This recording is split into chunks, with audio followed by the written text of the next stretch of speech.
Welcome into the Boardroom Podcast. I'm Ward 6 Alderman Ben Piper.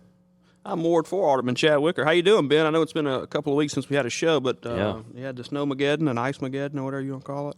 It's the 47th day of January, the longest month of the year. It is. It does seem like a long month for sure. And but, we're recording this on Monday morning, so we have the people, two teams going to be in the Super Bowl, so we can get ready for that. And, getting to be basketball season. I enjoy the social event that is the Super Bowl. Yeah. The outcome could care less. My oldest son has kind of got into football. He's a Ravens fan, and he was hoping that the Ravens would win last night or yesterday afternoon against Kansas City, and didn't work out for him. Didn't work out. Hey, that's how the cookie crumbles. I told him there's always next year, man. So always next year. Yeah. That's right. Well, so we had a couple Board of Alderman meetings since we last met. One was kind of a truncated version due to the snowstorm that you mentioned earlier. Hernando got pounded with 7-8 inches of snow and ice, and for about a week there, the city was kind of gridlocked. And I know that let's touch on that really quick. A lot of people were saying, why does the city not have a way to help in these situations? And it simply comes down to there was some salt put on the road. The roads were treated as best the city could do it, but it's really not something that the city prepares for because it happens once every 3 or 4 years at best. Yeah, well, Hernando, DeSoto County, the state of Mississippi is just simply not prepared or is not capable of handling a storm like that. We're just not there. We don't get it enough to invest in it, I don't think. Yeah. I think the state does a good job with trying to keep the interstates open, but we don't have the money to buy plow trucks and salt trucks and things like that. And we improvise. I think there was they were putting some plows maybe on some city vehicles or something I saw, and I know the state was doing that on 51 and on the interstate, but. It is what it is. I mean, we what do we get one event like that a year, or maybe one event like that every 3 years or something? They're saying there's some more snow coming in February, so we'll have to see what happens. But we'll give a shout out to Scott. He just came and checked on us, man. He always has a room ready for us, and mayor's assistant. Yeah, Scott Smith. So. Yeah, a hard worker. Has really stepped up in that role. But yeah, I think that. You look at the snow and all that stuff. There was I've had a couple people reach out and say they wanted to, put together a volunteer effort for next time something like this happens to, have folks get out there and at least in the neighborhoods, try to help clear up some of the roads and so the big thing, I think with anybody that's wanting to do something like that, you got to be careful first off, because you're just volunteering. You don't want to hurt yourself out there or anything like that. But sometimes the biggest help you can pitch in is just getting your own driveway cleared off. Yeah. So that way the concrete heats up when it does get in those upper 20s and lower 30s, and it just it helps some of the road drain off as well. So even doing those small things, getting your driveway clear if you can be a big help. It kind of helps out for the total picture of things, especially in the neighborhoods, because that seemed to be where the biggest issues were. Yeah, and I think I'm not a scientist, but I think it was just getting warm enough where it would kind of melt that top layer, and then it would freeze again and just make it even slicker. I think that Wednesday, Thursday were the worst 2 days. I mean, so.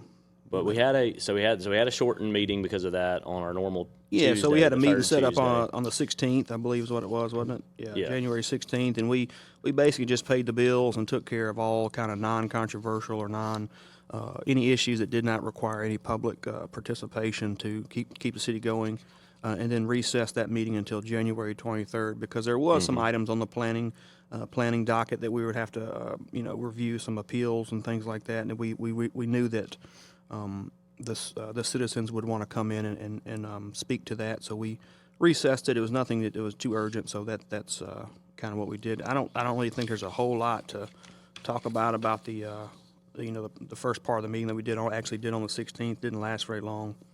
I guess the biggest thing is we did approve the resolution allocating our donations to various nonprofits. Like the museum, Precious for Pink, and While I'm thinking about that, the Precious and Pink, suffered a catastrophic loss of their house there. So if you're not familiar with that, that's a ministry for incarcerated women. Well, they're not incarcerated once they get out. Yeah. Formally, so they're kind of making the transition from incarceration to getting back into day-to-day life. Yeah. And it's not a halfway house, though, really. It's really something more. Yeah, so Miss Ann Lunsford is the one who started that foundation. She would do ministry at the jail, and she found out that a lot of these women just didn't have a place to go once they got out. And so she opened her house up in South Haven to them, and then as it's grown now, there's a bunch of people who's involved in that group now, and they purchased a house kind of just west of town, and that's what caught fire and burned. I think it's going to be a total loss. My understanding, I think they're looking at purchasing another house maybe in Senatobia or something.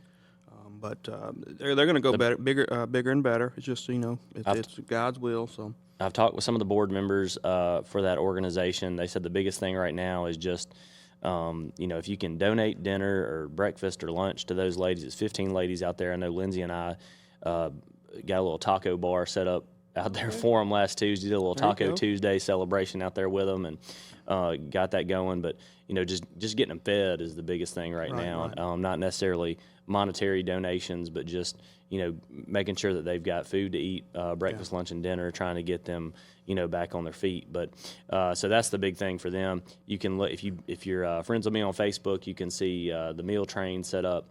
I've got that on one of my posts there, so you can check that out. But let's move on to our January 23rd, correct? Recess from the recess 16th. Meeting. Had a few planning items that were discussed a little bit. The first one, it was an appeal of the denial of the Hilltop Body Shop variance. Essentially, what this was we require a lot of times in rezonings where this is it's a commercial or a industrial manufacturing. Essentially, it's going from agricultural to a commercial. They rezone it to M1 because he's got a tow truck business is what he does, and they're based.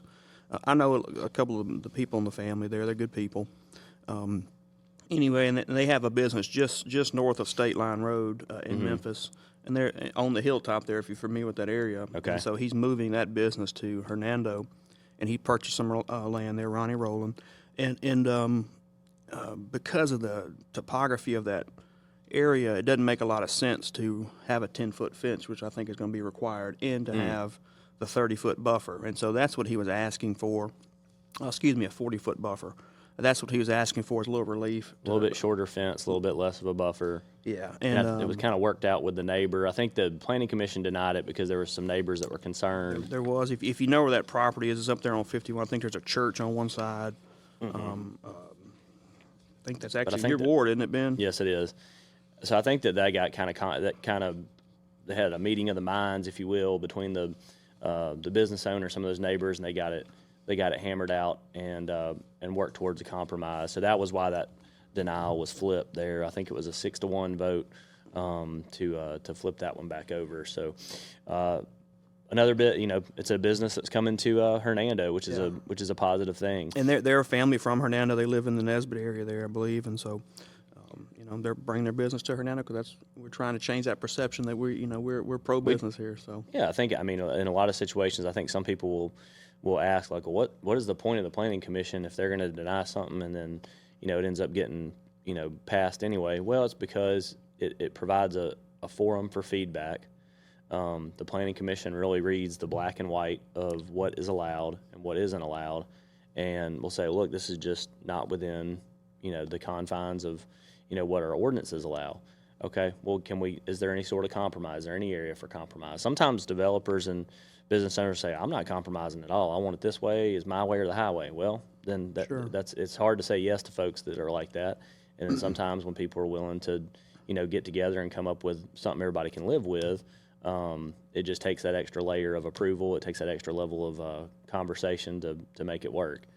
Ben, I served on the Planning Commission for 4 years before I became an alderman, and I think a lot of times the issue when you have people who are maybe opposed to something or upset with something is there's no communication. And so I think the Planning Commission allows the opportunity for everybody to kind of communicate in one place.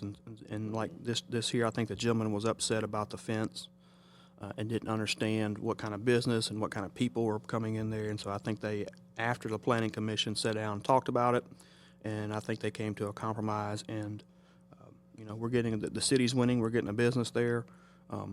That property now is going to pay a higher tax rate because it's rezoned, and there's going to be a business there instead of just agricultural field. So, and it's a business that in that part of the city that is not very developed.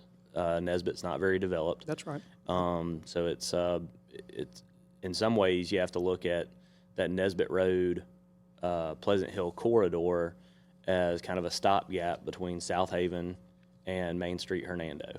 Sure. So if you have some development in that area, it kind of, you're being business friendly to the northern portion of Hernando without adding additional traffic to Commerce Street. So that's certainly a positive. The next thing we had, another variance request, was from Longview Point Baptist Church. They wanted to use a type of metal material on some panels on an expansion they were using. It's very similar to what they had used in their last expansion. I think it's exactly the same, isn't it? Yeah, I think. I asked that, was it identical or very similar? And they said it's very similar. It's That's actually, right. He said I think it was pattern improved or something.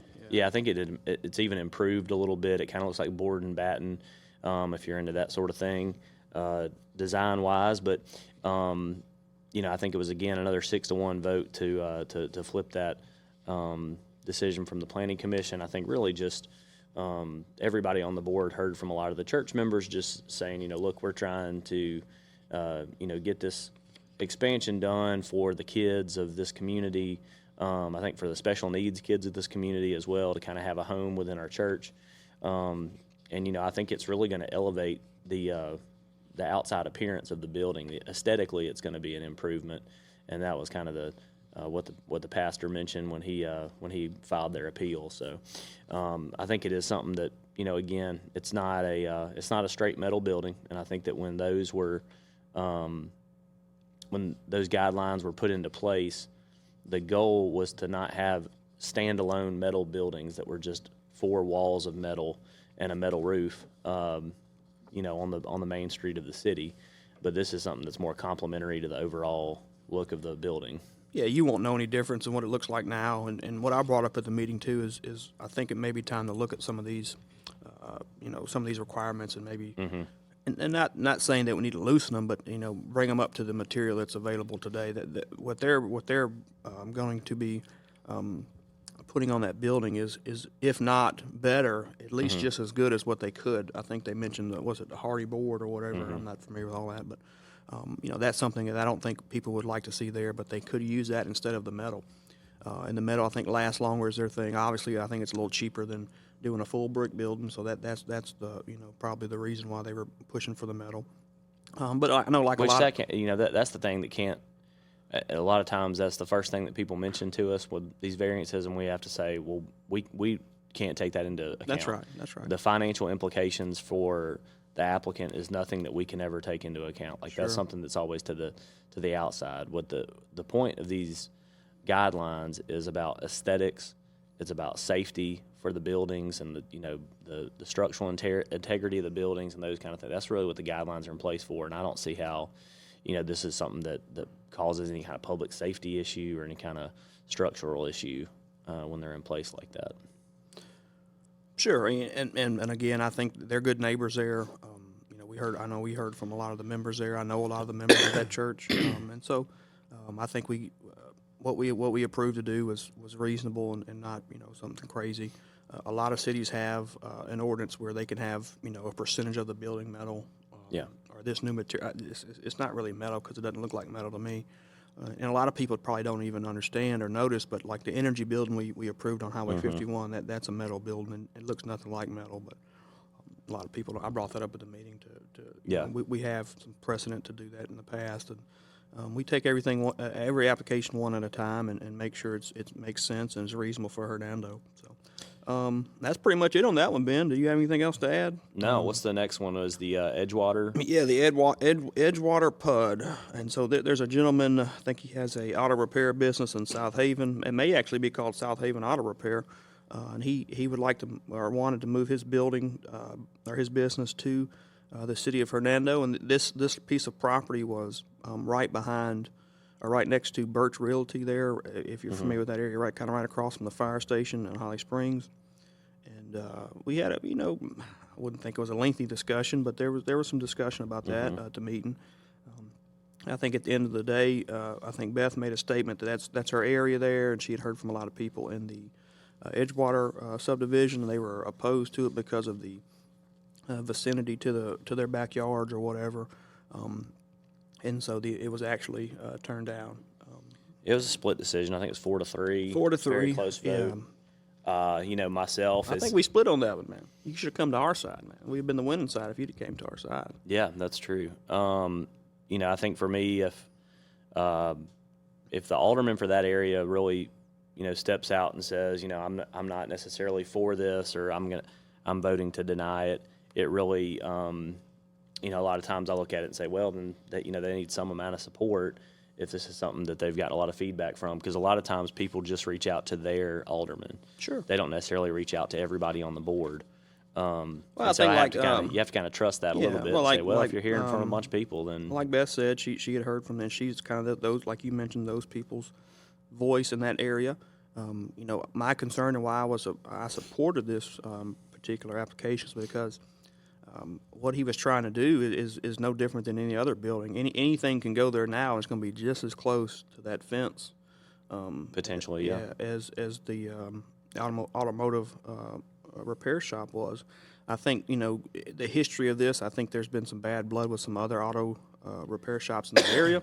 Sure. And I don't know that, I think that's one of those areas where it was county at one time, and they approved some zoning there that may necessarily not have happened if the city at the time. But anyway, and so I think there was some bad taste in some of the residents' mouth, and it's unfortunate because I like to see Hernando grow business-wise, and this was going to be a nice business here, so I'm hoping he can maybe find another piece of property in Hernando. Well, and here's another thing that we didn't bring up during the meeting, but I'm bringing up now, and I'm not necessarily crazy about us spending the amount of money that is budgeted for a roundabout at McInville and Holly Springs. Right there, it's an intersection that would have been really close to this business. Yeah. So the board has moved forward on that, and that's all well and good. I'm not necessarily a huge fan of it, but we've been told that's a pretty dangerous intersection. If that's the case, then we really need to address the intersection before we put additional commerce in that adjacent area. That may be the most prudent thing to do. So sometimes the answer can be no for right now, but it could change to a yes later, depending on how traffic patterns change and some of those other things. Sometimes it's just all about timing. That could be something that, right now it's not a good fit, but 6 months from now, 12 months from now, it could be something that makes more sense. Yeah, and that's something we're going to talk about at the end of this. We're going to talk about a road discussion at the end. But, I think what the mayor told us is that the city engineer told us is that we're going to probably have that roundabout done in the summertime. And so I don't think this business was going to be completed any time, before that. So I think it would have worked out. But again, your point is good, is well taken that, we need to address that intersection before you add more traffic. That makes a lot of sense to me. So, So what's next? We got we have a gate in the Chapel Grove area that was. Well, we need to talk about just real quick the Elm Street and Robinson issue was tabled.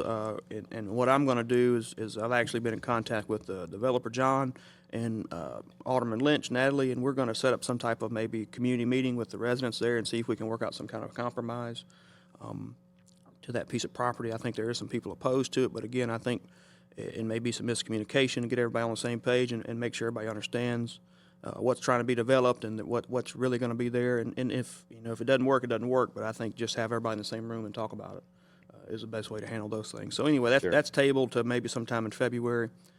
There's no rush on that item. So the last thing we talked about as far as planning, Ben, is this gate issue in Chapel Grove that we've talked about in executive session probably for 5-6 months now. We've been going back and forth on this, and we finally came to a resolution at the meeting on the 23rd. Do you want to start off, or you want me to take it over? What do you want to do? Yeah, so essentially what was approved, we'll start with what was approved.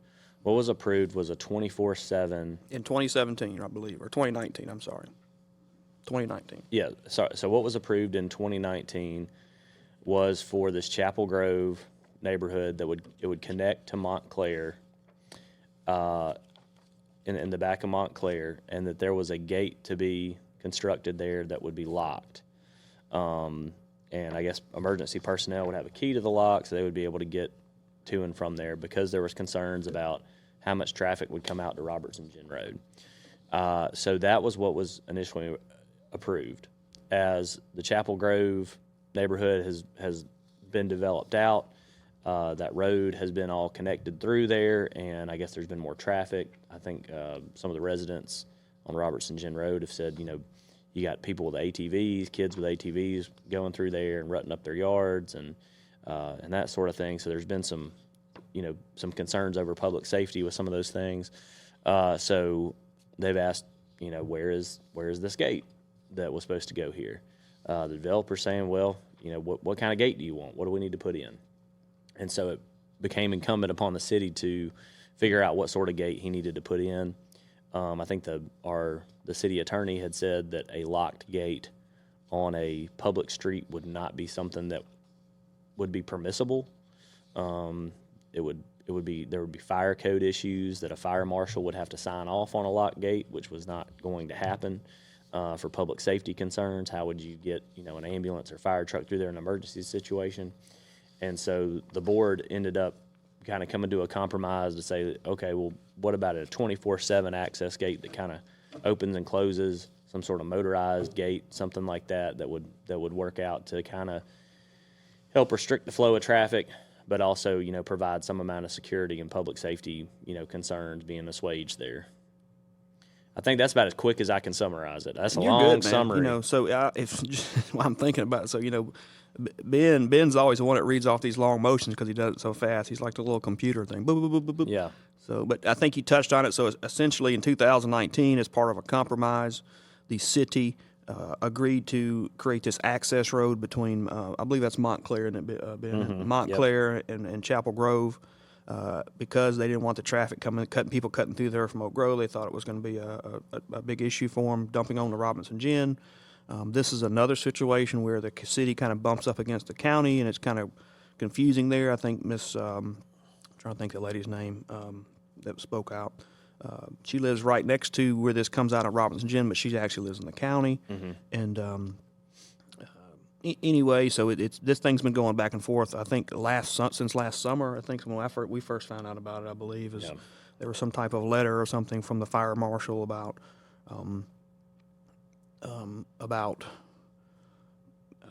couldn't be on a public street or whatever. And it turns out it's not even a public street. We haven't designated it as a public street. So right. At this time, it will be once it's platted. That's what we decided at the meeting, but that's because we decided it. And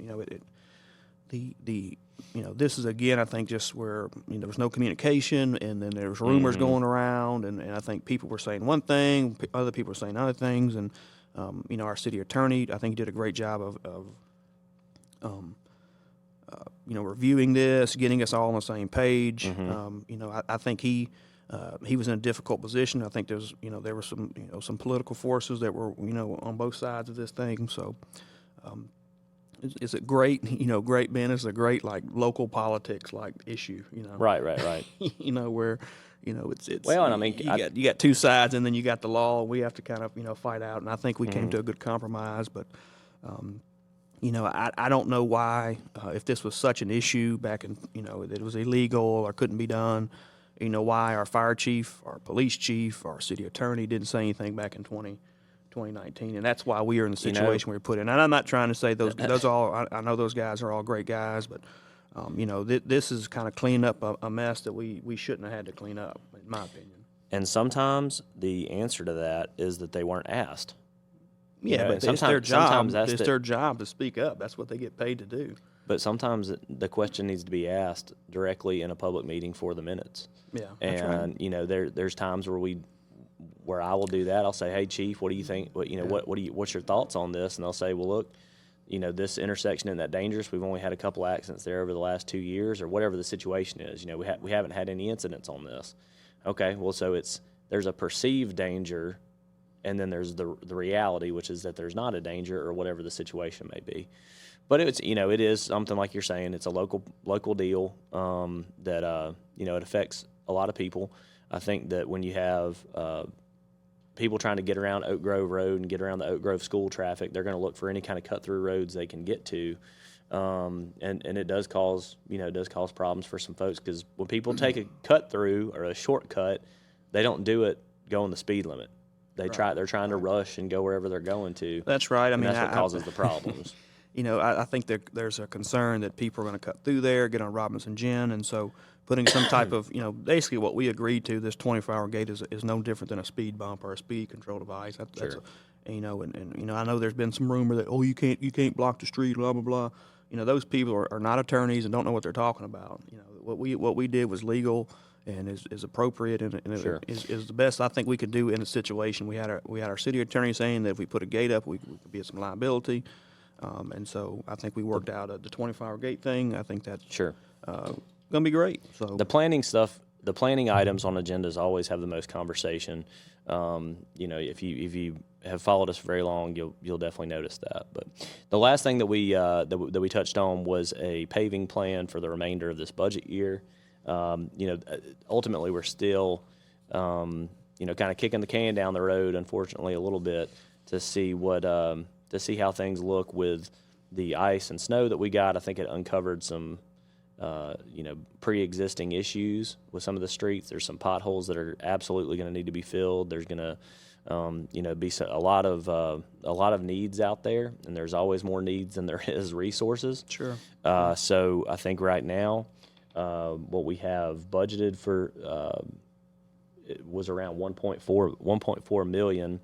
Some of that 1.4 has already been spent. Probably about a third of that has already been spent. Yeah, I got two lists that I'll post on the Facebook page, the Boardroom Podcast, and one of them is going to be the initial what we approved back in September 18th to have paved this year, and then you'll see like the highlighted areas are the ones that have been paved, and then you'll see a second list which is just some additional areas that each alderman, I think, or on top of this first list has added. These are not roads that are going to be paved maybe this year or hopefully maybe next year, but they will be paved. But these are, this is kind of where we're going. I know I have several roads on this second list that to be paved. I think you wanted to add a road, I think, at the meeting. Ben, you want to talk about that? Didn't you add one in Notting Hill or something? Well, the last two streets in Notting Hill are on here. And okay, I got I think we looked so at they're on that sheet? Yeah, and then we looked at a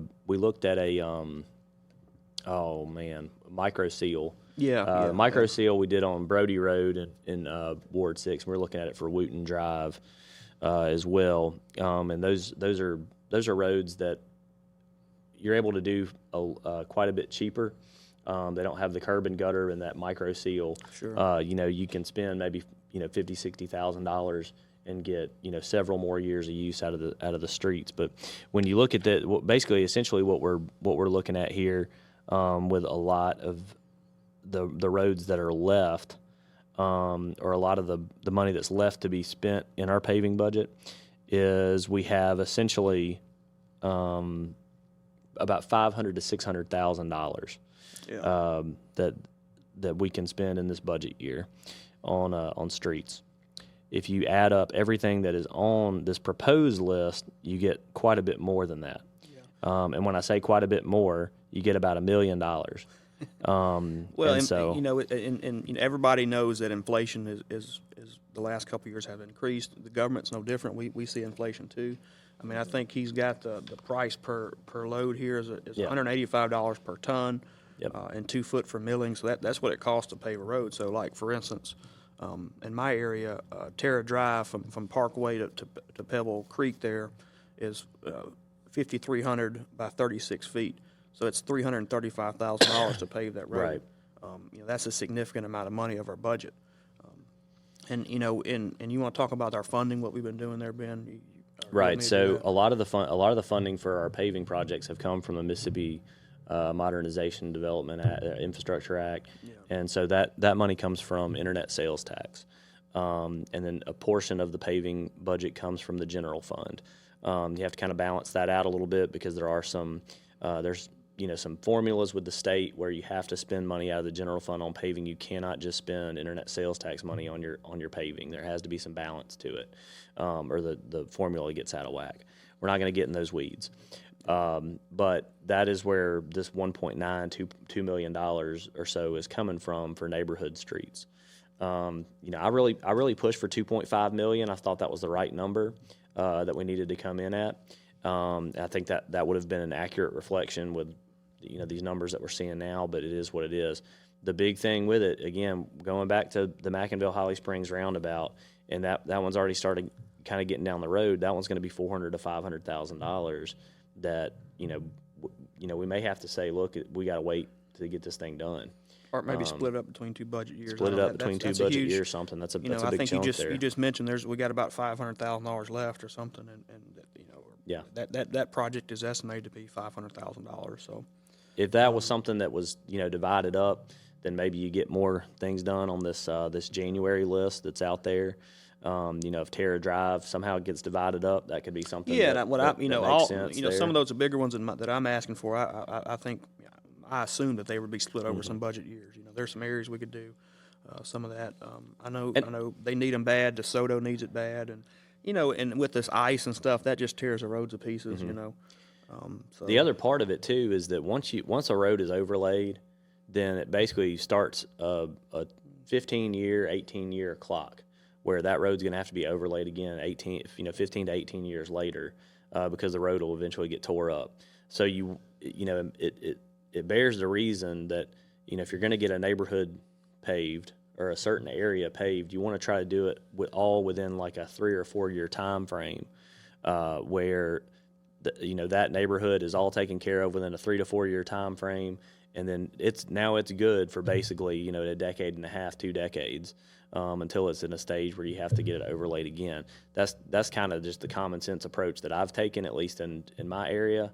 But every alderman wants to push for whatever roads they want to push for. We really don't have a very defined process for how these roads are selected, other than just the aldermen say this is what needs it the most. Yeah, Ben, this came up at the meeting where I think Andrew brought up the study that they had Civil Link do, in 2017 or something. I've seen it. I got a copy of it somewhere, and basically they took all the streets in the city of Hernando and listed them in an order of how they should be repaired. We've really addressed a lot of those critical ones. I think we're down to the the 3s and 4s or whatever. Well, I can't remember exactly how it was categorized, but the 1s were the bad ones, the 2 was the second bad ones, and so I think we're on the 3s and 4s. But again, we've talked about this, a lot on this podcast. For whatever reason, the city was not in good financial shape or whatever. For about a 7, 8, 10 year period, they just didn't do a whole lot of paving because they just didn't have the money to do it, whatever reason. And so I think we got behind. We're trying to play catch up. Luckily Sure. We do have this Modernization Act money, the diversion from the sales tax that you pay, internet sales tax, and so that's helped us kind of get caught up. But we're still still playing catch up, and then you have events like the ice storm that we had. Right. That just destroys roads. Any road that has a crack in it's going to get worse when you have ice, and so it is what it is. We're trying to do the best we can. I think this board has committed a lot of resources to street paving, more than any other board in the history of the city, and we're going to continue to do that. I think I'm just speaking for myself, but I think from my conversation with other aldermen, I think we're all committed to working towards that to get Right. caught up. And I've asked the mayor, and he's committed to us that he's going to get us a spreadsheet showing the roads when they were paved, and so we can have an idea where we're at and keep going to maybe get a little organized. And Andrew Miller brought up the possibility of maybe doing another study, to get some more, a professional opinion on roads that need to be paved. So We'll just have to see what that process looks like, because right now there's no process. It's really just everyone kind of submits lists of things they would like to see done.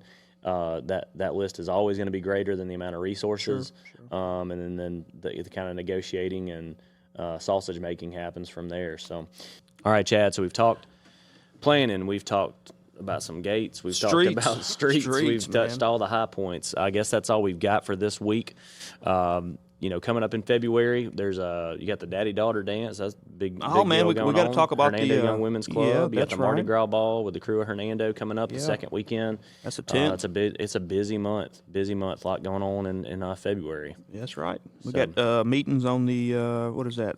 February 2nd and Yeah, the no, first, no, and, first, I'm sorry. and, first yeah, and- 5th. February 5th, I think, or 6th, and then February 21st, I think. Yeah, Right? February 6th and February 20th. Yeah, it's We'll President's have, Day's a Monday. That's right. Yeah, we'll have our 2 meetings in February. We'll have more coming down about that, and we'll talk more about that at our next show, which we'll record the week of February 6th. Have a lot more coming your way. But until next time, I'm Ben Piper. I'm Ward 4 Alderman Chad Wicker. This has been the Boardroom Podcast. We appreciate you listening.